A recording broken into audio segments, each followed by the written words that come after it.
നമസ്കാരം, ഞാൻ Avantika. Chemmanur international jewellers Kaumudi ഹെഡ്ലൈൻസിലേക്ക് സ്വാഗതം. Powered by fortune industries, presented by Baba easy English in association with high sleep mattresses. കോട്ട പിടിച്ചടക്കി കുഞ്ഞാപ്പ.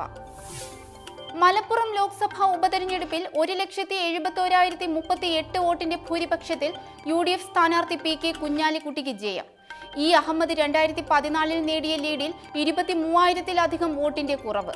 ഇടതു സ്ഥാനാർത്ഥി MB ഫൈസൽ 3,44,387 വോട്ടുകൾ നേടിയപ്പോൾ BJP സ്ഥാനാർത്ഥി N ശ്രീപ്രകാശിന് ലഭിച്ചത് 65,675 വോട്ടുകൾ. 71.33% പോളിംഗ് രേഖപ്പെടുത്തിയ തിരഞ്ഞെടുപ്പിൽ മുഴുവൻ നിയമസഭാ മണ്ഡലങ്ങളിലും UDF-ന് വൻ ലീഡ്. അതേസമയം LDF-ന്റെ വോട്ടിംഗ് വിഹിതത്തിൽ മുൻ വർഷത്തെ അപേക്ഷിച്ച് വൻ വർധന. 2014 PK സൈനബയ്ക്ക് ലഭിച്ചതിനേക്കാൾ 1,00,000-ലധികം വോട്ടുകൾ കൂടുതൽ.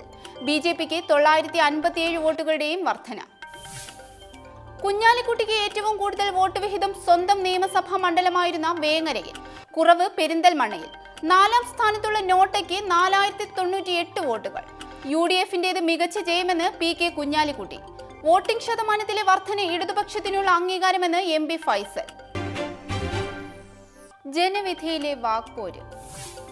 മലപ്പുറത്തെ ജനവിധി പിണറായി സർക്കാരിന്റെ മുഖത്തേറ്റ തിരിച്ചടിയെന്ന് പ്രതിപക്ഷ നേതാവ് രമേശ് ചെന്നിത്തല.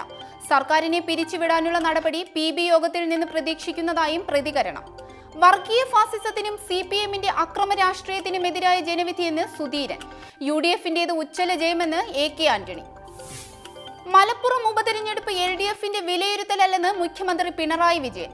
PK കുഞ്ഞാലിക്കുട്ടി നേടിയത് സ്വാഭാവിക ലീഡെന്ന് VS അച്യുതാനന്ദൻ. ജനവിധി ബഹുമാനത്തോടെ അംഗീകരിക്കുന്നുവെന്ന് കാനം രാജേന്ദ്രൻ. അതേസമയം കുഞ്ഞാലിക്കുട്ടി ദേശീയ രാഷ്ട്രീയത്തിലേക്ക് വരുന്നതോടെ ലീഗിന്റെ മുഖച്ഛായ മാറുമെന്ന് പാണക്കാട് തങ്ങൾ.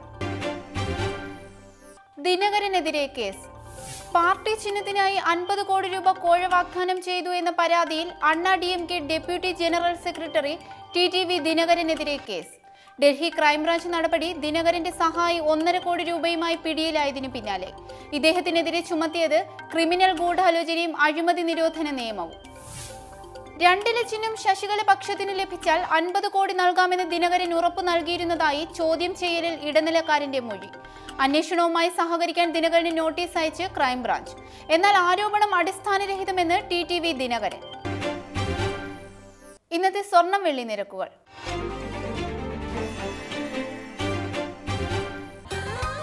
ദുബായ് ഗോൾഡ് ആൻഡ് ഡയമണ്ട് സ്വർണ്ണ വെള്ളി നിരക്കുകൾ നിങ്ങൾക്കായി അവതരിപ്പിക്കുന്നത് Dubai gold and diamonds, India, UAE, Oman, Bahrain. സ്വർണം ഗ്രാമിന് 2,790 രൂപ, പവൻ 22,320 രൂപ, വെള്ളി ഗ്രാമിന് 46 രൂപ. ദുബായ് ഗോൾഡ് ആൻഡ് ഡയമണ്ട് സ്വർണ്ണ വെള്ളി നിരക്കുകൾ നിങ്ങൾക്കായി അവതരിപ്പിച്ചത് Dubai gold and diamonds, India, UAE, Oman, Bahrain. Chemmanur international jewellers Kaumudi headlines സമാപിക്കുന്നു. Powered by fortune industries, presented by Baba easy English in association with high sleep mattresses. പുതിയ വാർത്തകളുമായി 1 മണിക്കൂറിന് ശേഷം വീണ്ടും കാണാം. നമസ്കാരം.